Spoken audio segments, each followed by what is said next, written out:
Welcome to Healthy Lifestyle. I'm Lorianne Casdia, and our goal here at Healthy Lifestyle is to inspire, educate, and empower others to fulfilling a healthy, emotional, spiritual, and physical life so that they can feel empowered to live the life they've always wanted and dreamed. We should lift each other up with encouragement and positivity. We are definitely here to serve each other, and I am personally driven by a desire to leave the world better than the one we inherited and relish the opportunity to make a difference, one person at a time. Today, I am honored to have in the studio Dr. Vinny.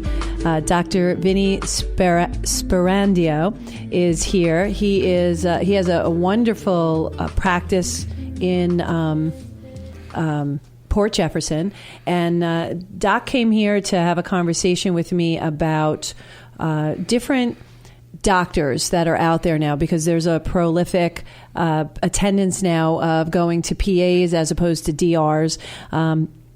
Doc is a DNP, which means he's a nurse practitioner with his doctorate. It's an additional level of education above the master's degree required for a nurse practitioner. He's board certified in family medicine since 2000 and worked in emergency medicine as well as in an acute care setting throughout his career. So I just want to welcome Doc. Hey, Doc Vin. Hey, Laura. How are you today? Good. I'm doing really well. Love calling you Doc Vin. So it's good to see you here. I know that you have this just very open practice that is very accommodating to your clients. But the number one thing, as I had mentioned in the opening, is that some people are getting frustrated. They want to see their doctors, and a lot of offices, they use PAs. So what exactly is a DNP?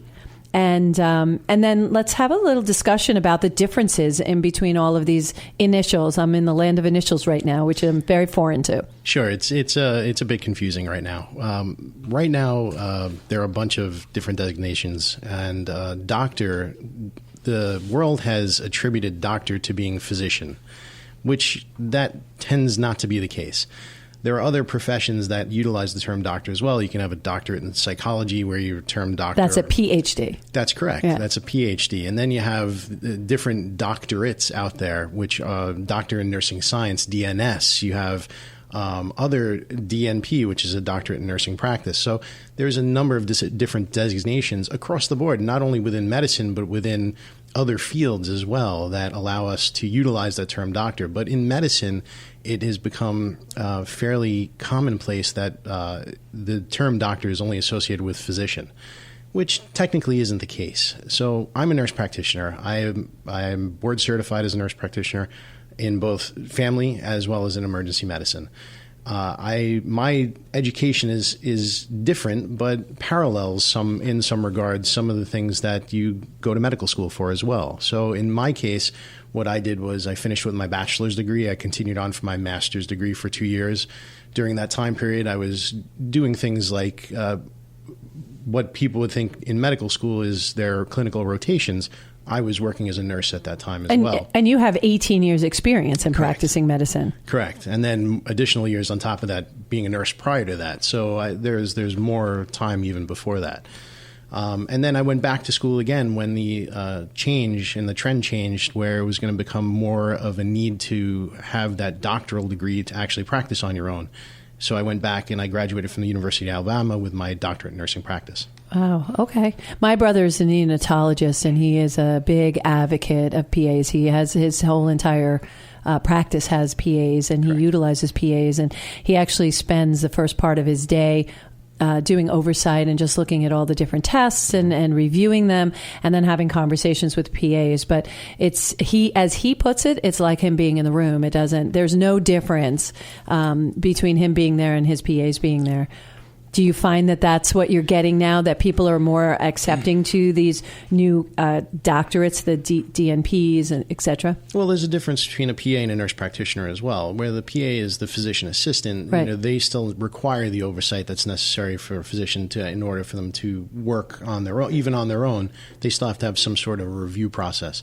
Where nurse practitioners now, in different states, the rules have changed basically. Here in New York, the rules are such that since I've been in practice for such a long period of time, I've been practicing, over 3,500 hours, I'm an independent provider. I just have to collaborate, let's say, with other physicians. So when I send a patient out to a collaborating physician for cardiology or for gastroenterology, that's a collaboration that any physician would do as well. Yeah, I have an internist who he doesn't, he collaborates with my GYN and he collaborates with my cardiologist, and, they laugh a lot and then they come back and talk to me. No, I'm only kidding.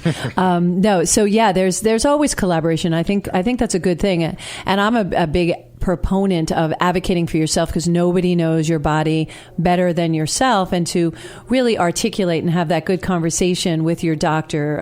I believe you're an advocate for that as well. I'm a very big advocate for that. The big thing that we find, and one of the reasons why nurse practitioners are becoming very popular, is because we look at the patient holistically. We don't just look at the presenting problems, let's say, and we just don't diagnose them off of those presenting problems. We look at the other factors: family involvement, situational involvement due to work and stress. There's a number of different things. So our approach as a nurse practitioner changes the way we look at our patients. We try and bring in the family if necessary, if it's an issue with, stress-related problems that causing their symptomatology. As nurse practitioners, there's plenty of studies and research out there that actually show that patients are very amenable to those types of things.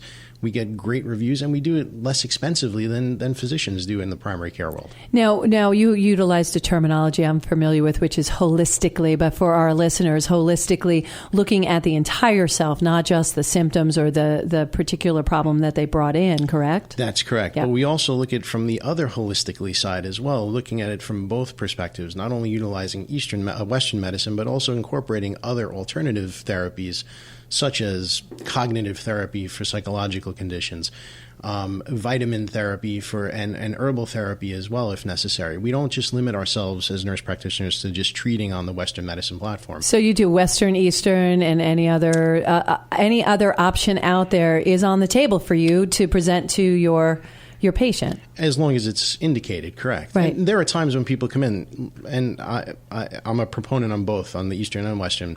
But if you have an infection, yes, there are herbs that can be used. But I agree. You know what? You need an antibiotic. You need medication for your blood pressure, yes. There are things. But we also try and incorporate healthy choices, like we have spoken about in the past, you and I, where, modifying lifestyle choices and dietary preferences, looking at, your exercise regimens. There's everything that's incorporated into being a healthy individual, getting healthy again. It's just not just the Western medicine approach of just focusing on giving a script and going on their way. Yeah. So there's a difference between acute treatment, correct, right? That's immediate, and so that's where the antibiotics would come in. As much as I'm resistant to antibiotics or any medicine, it's that, as you are aware, sadly, I do understand that there are times we have to have something that's acute, but we can also augment it with something that's going to last for a long time.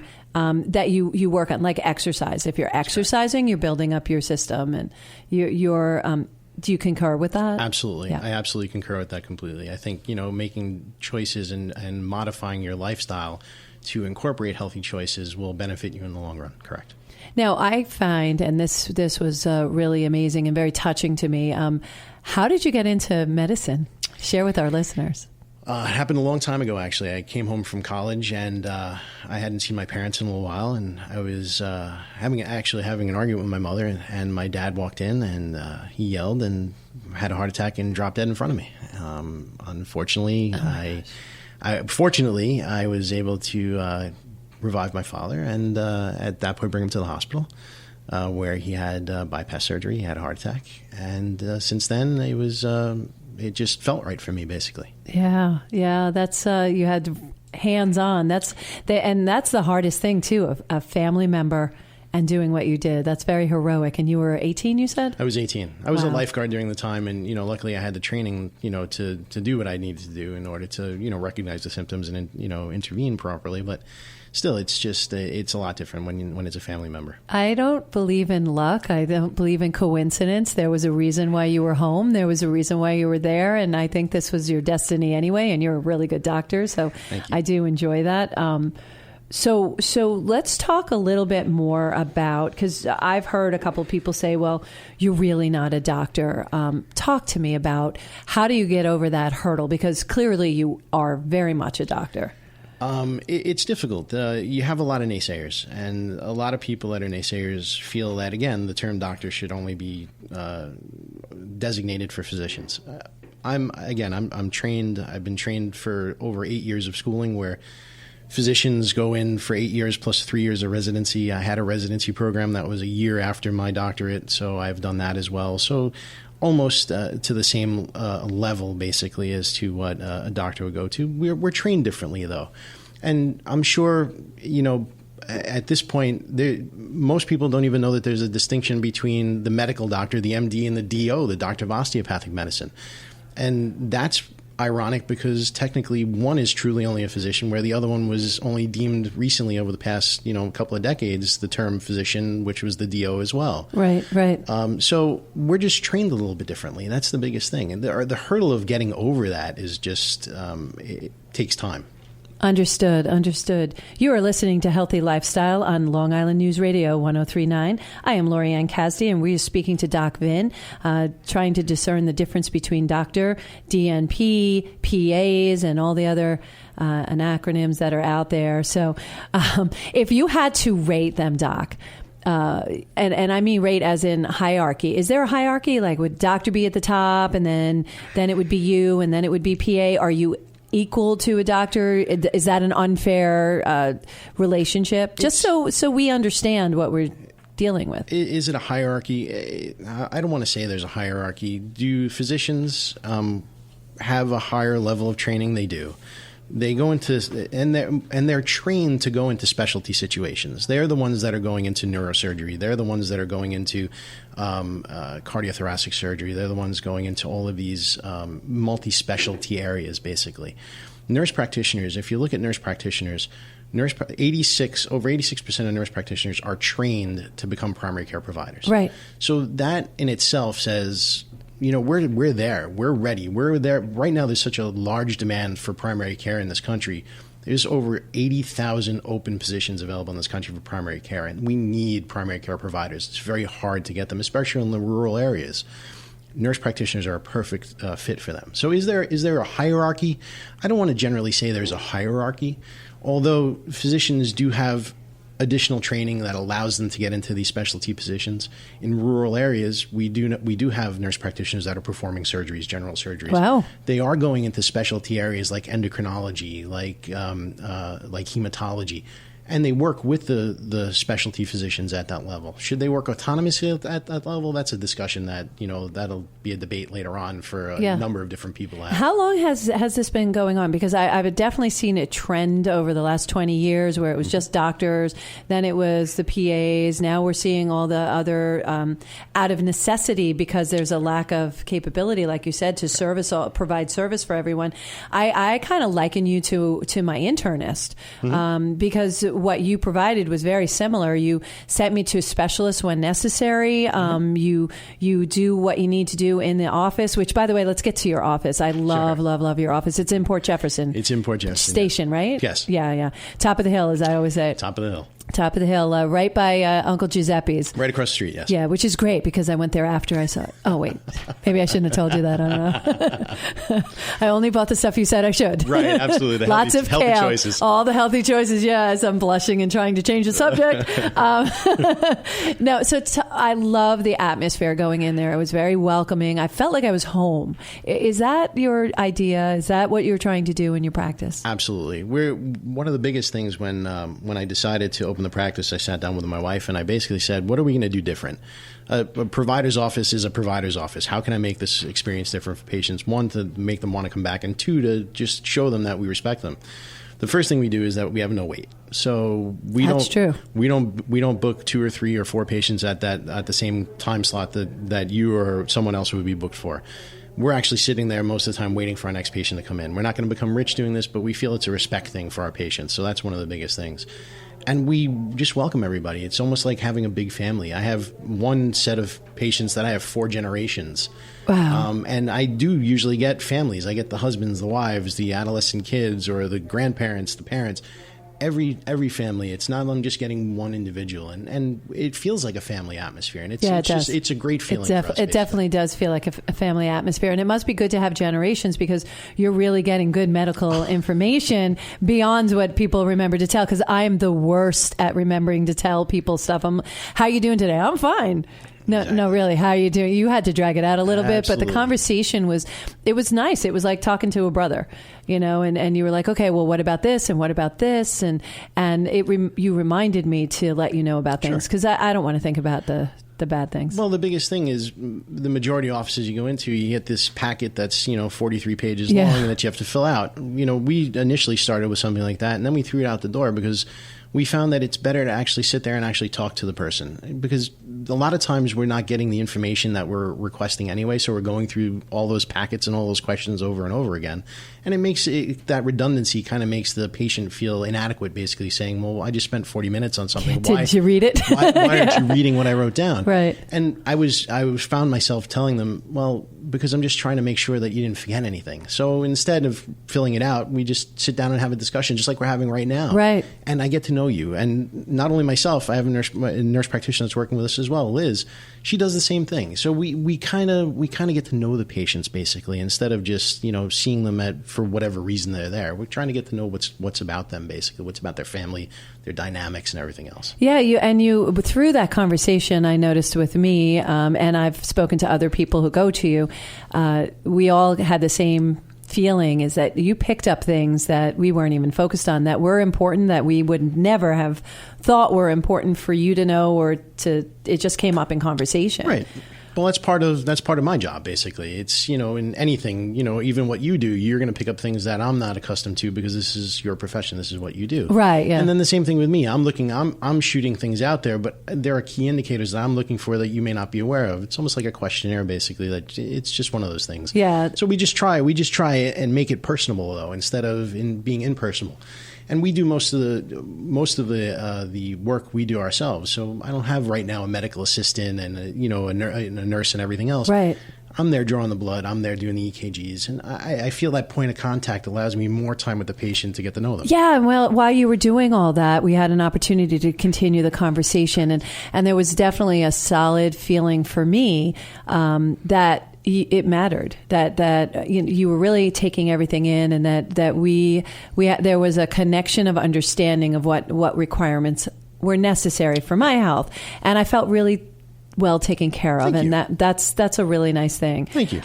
Yeah, it's not usual, because usually there's, somewhere along the line you get aggravated when you go to a doctor's office. No offense to those doctors, but where you're stopped and the first thing they ask you is insurance, and and I didn't have that experience with you, although that's all part of doing business. Right. That wasn't the first out of the box. It's like, let's fit you in, we'll take care of all that paperwork later. I also liked that I was able to do that ahead of time, so I wasn't sitting there writing. I just came in, I did it at my leisure before I came into the appointment.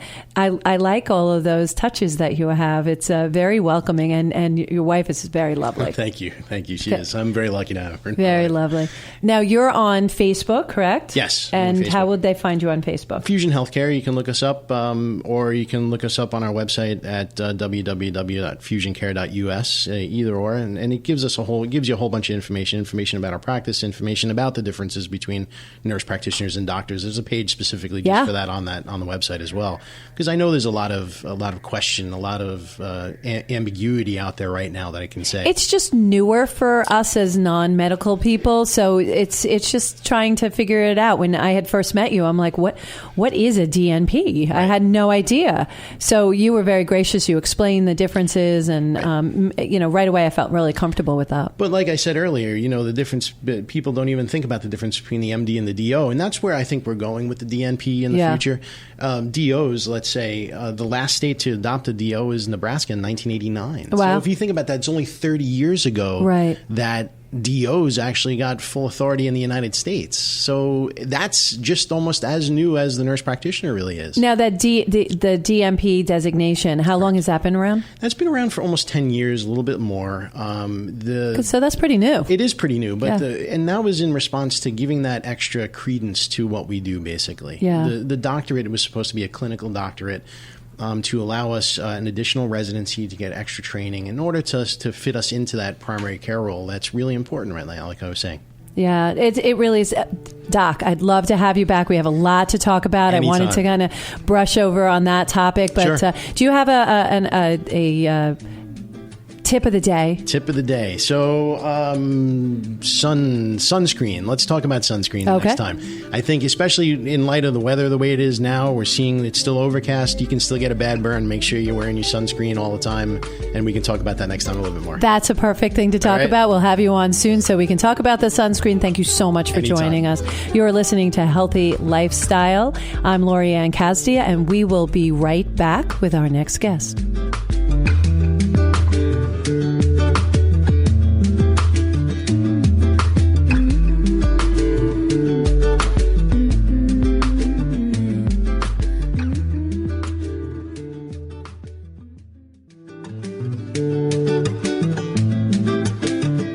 If you have any questions, comments, or ideas on topics you'd like to hear more about, please email us at healthylifestylewithla@gmail.com or follow us on social media at healthylifestylewithla. Today we have back, we're so excited, Gary Joseph from Beyond the Spirits, and we wanted to continue our conversation from last time when you were here.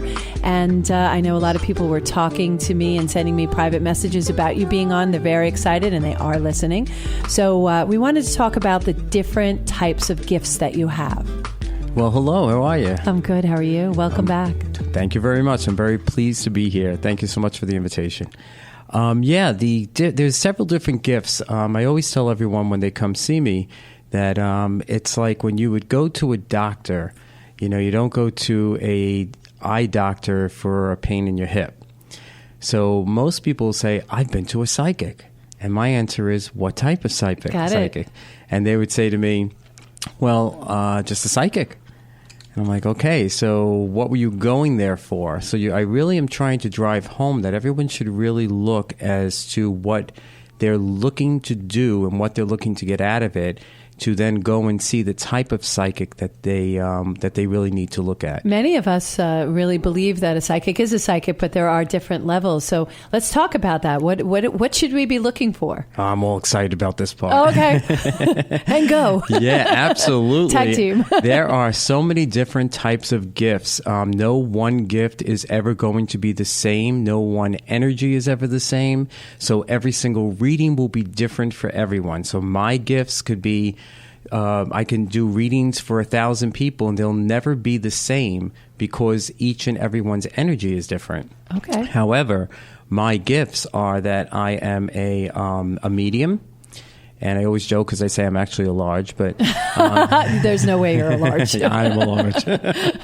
And I'm a medium, and then I'm also an intuitive and sensitive. They're one and the same, pretty much interchangeable. I'm also someone who is an empath, which most people don't realize, but everyone is an empath.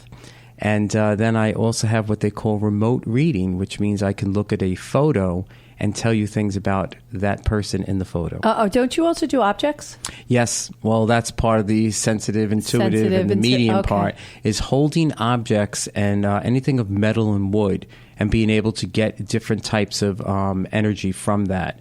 And then that also helps to clarify sometimes when you're struggling to try to get some information with that one particular reading. So why metal and wood? Did they retain the energy? Yes, absolutely. Metal, wood, and stone. Those things Not retain. plastic. Plastic does not. No, Yeah. I'm sorry. I mean, I hold my water bottle. Nobody would ever know it. But It never spoke to you? Never. No. Not this time, at Okay. least. All right. Maybe late at night when I'm really, really exhausted, I It's a might different hear conversation, I think. it. Yeah, I think that is for a different time. But definitely, yeah, metal, wood, and stone, they've always been known to hold any kind of energy. So if someone has had pleasant experiences with a particular object, we always usually pass down our jewelry or pass down any kind of wooden objects and things like that. The reason why we do that is because they not only hold a sentimental value, but believe it or not, our energy actually connects with the person who actually had it. And we feel them with us much more and much closer.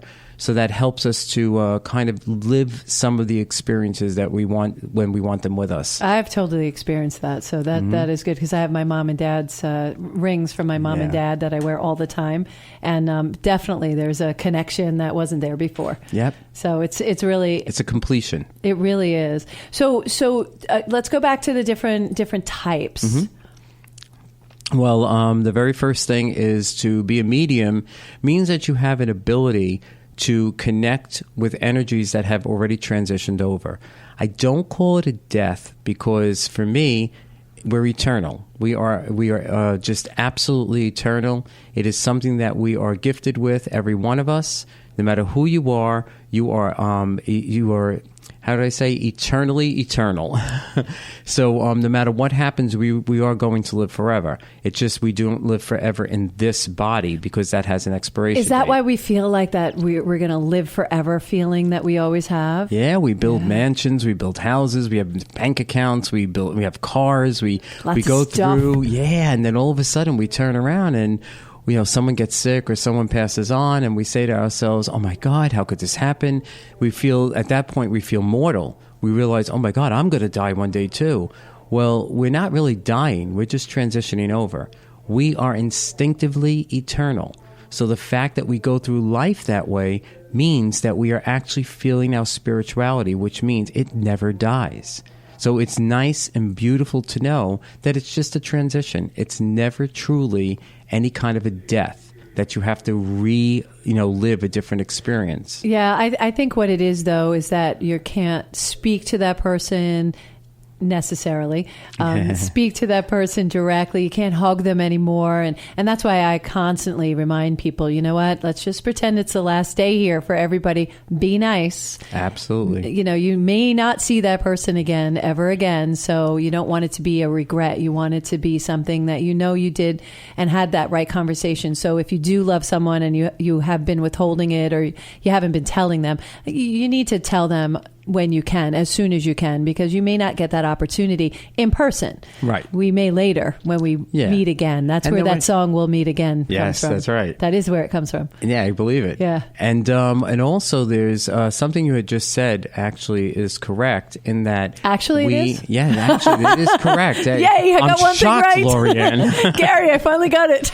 But what you had said really just sparked something for me when you said that, we don't hold them, we don't feel them, like it's going to be like, the end or whatever for them, for us. But in fact, it's only because it's our mindset. Our mindset is in the physical world. Right. And when we think in the physical world, we look in the physical world, we are in the physical world. So to eliminate the spirituality of us means that we are now backing ourselves away from what could be a connection spiritually. So my grandmother had passed over 30 years ago on June 6th. I will never forget it. One of the closest people to me in my life. Yet I feel her every day. I speak to her every day because she had the gift as well. And she always let me know that I'm just a moment away from you. So the fact that her physical body isn't here, if I put myself in this physical world, then I would be lost without her. But I don't. I realize that I'm a spiritual being with a physical body, and I actually speak to my grandmother every day. I call upon her. It's just an amazing experience. I got to know her differently. And it's absolutely, I feel bad for anyone who is not experiencing that. You really need to up your faith and up your spirituality so that you now can feel closer to your family members. Yeah, I want to keep talking about this. You are listening to Healthy Lifestyle. I'm Lorianne Casdia, and we're here speaking with Gary Joseph from Beyond the Spirits, and we are talking about being in this physical world, and that brings me to another subject. So being in the physical world, you said, what we think when we're here, we're thinking everything is physical. So let's talk about what you create, you become. Let's talk about that, because this is one of my very favorite topics. Absolutely. And it has changed my entire life. Oh, good. I'm glad. Yeah. It's changed mine too, actually. I always will tell people, what you create, you become. So my mother had an old saying. I'm sure everybody has listened to that saying from their parents as well. And my mom would tell me, show me your friends and I'll tell you who you are. And I'd say, what does that matter? they're not like me, I'm not like them. She says, but they are. If you're with certain people and you're in a group of negative people, you will breed and become part of that negativity. If you are around people who are driven, who are positive, people who are looking to succeed, you will be bred in that environment. That's what she meant by that. So when she tells me, show me your friends and I'll tell you who you are, that always stuck in my head. So I was very selective of my friends. But that leads you to what you create in your mind, in your life, in your environment, is what will become, because you're already living that and you're putting that out. And when you're putting that out to others, others will react to that. If you're negative, they will react to negativity. You will draw negativity. If you are positive, then you will react to that and you will draw positivity. That's really what it really comes down to. So when we say what you create, you become, it is very much important to know that. So start creating some good things for yourself. Yeah. So how do we start doing that? How do we start changing that mindset? Because a lot of times we're told, well, don't think this way, or don't think so much about yourself, or it's not very humble, and that's not it at all. I mean, you have that expression that you shared with us last time, where every morning you wake up and you look at yourself and say, you are amazing, right? Absolutely. Yeah. And I love that. And that's nothing not humble about that. It's really what you believe. If you believe yourself to have that capability, it's almost like the bar. I always use this analogy as, I was sewing, had this project, and I picked out a pattern. I wanted to make curtains. I picked out a pattern. I liked the pattern, and I sewed it.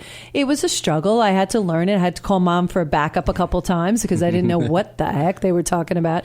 And then I finished it, and Mom said, "Oh my gosh, great job, the whole 9 yards. Wow. I love them." And then she goes, "But I have a question." And I said, "Sure." She said, "Why did you pick the hardest pattern out there?" And I went, "What?"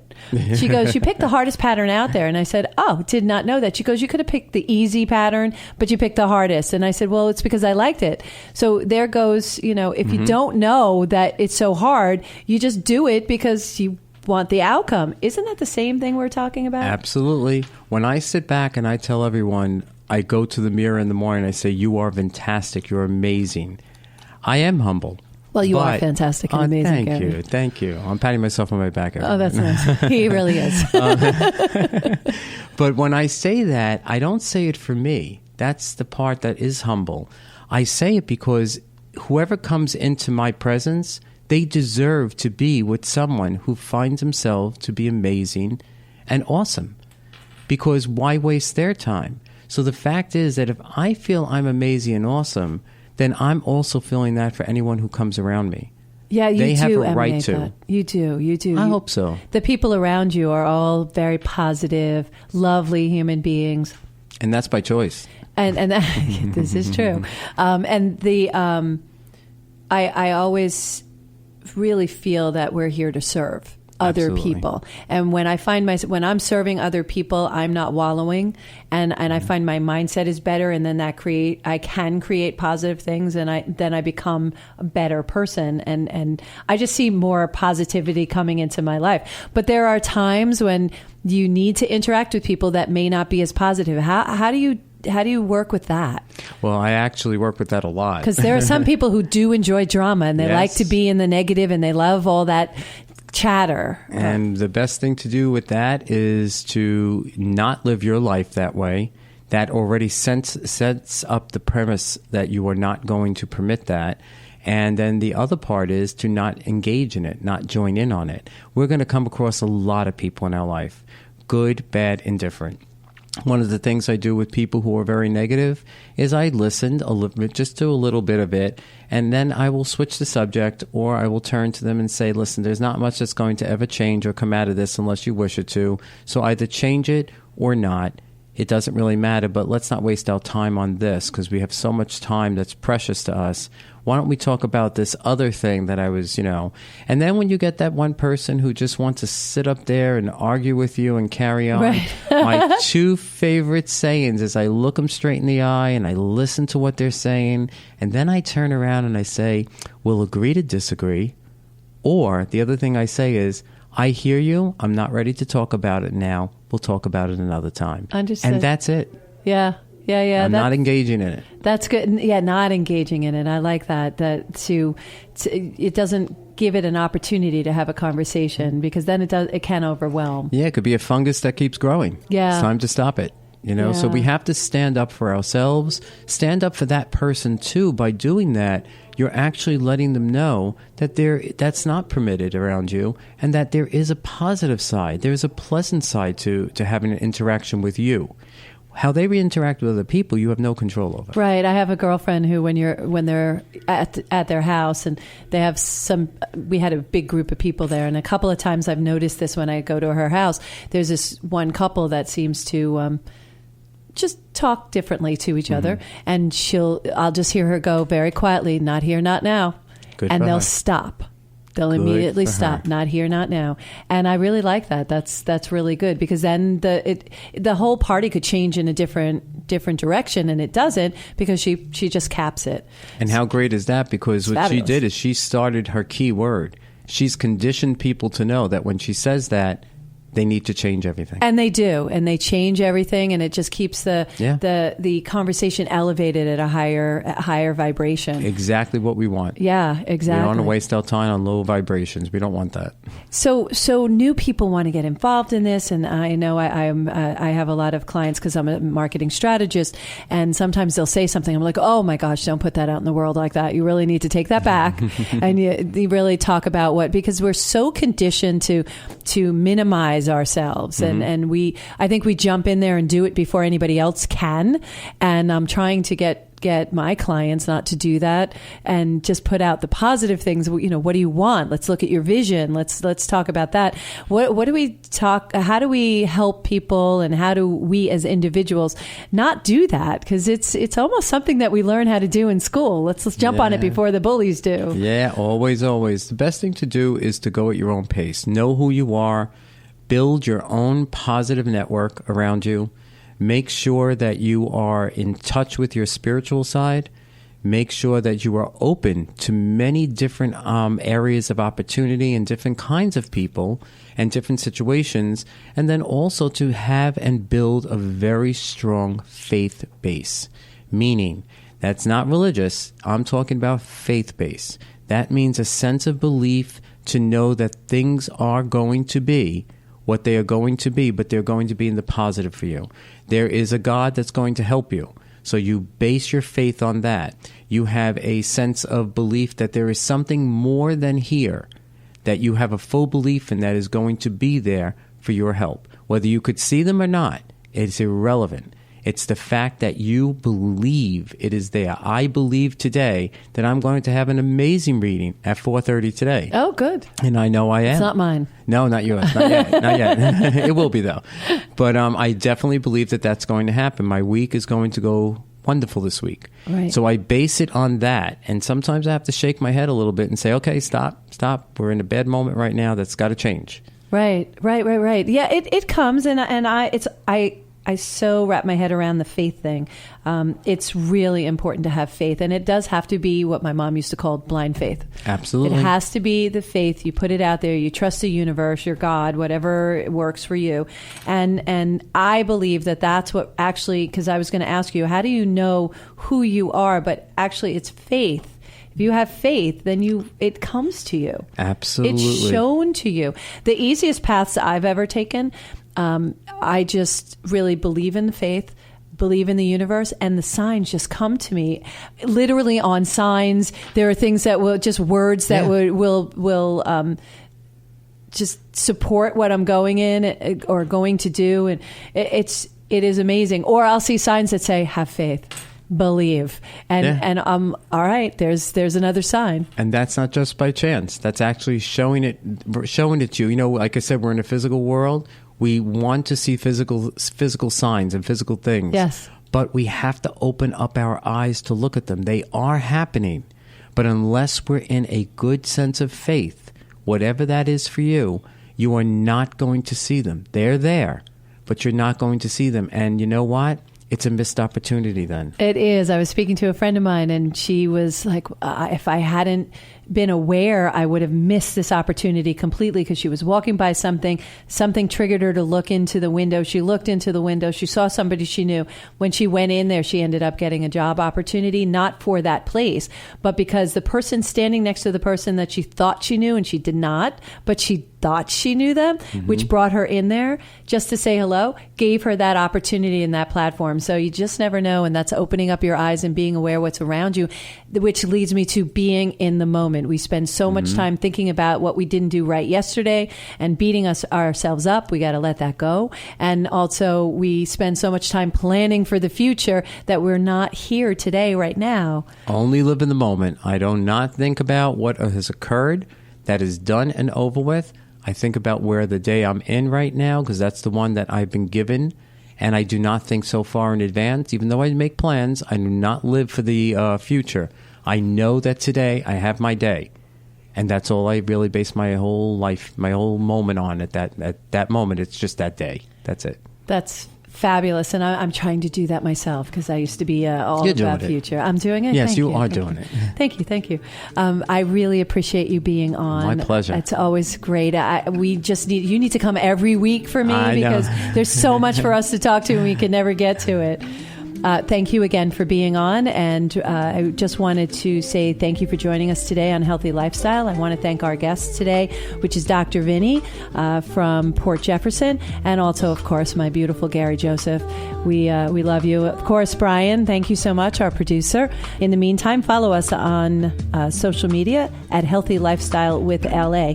Remember, as I always say, do a little something for yourself every day. It starts there. It doesn't have to be big, but definitely take a moment and do something for yourself every day. Create a habit, create a new balance. Thank you for joining us on Healthy Lifestyle. I'm Lorianne Casdia. Until next time, show up for yourself and show up big.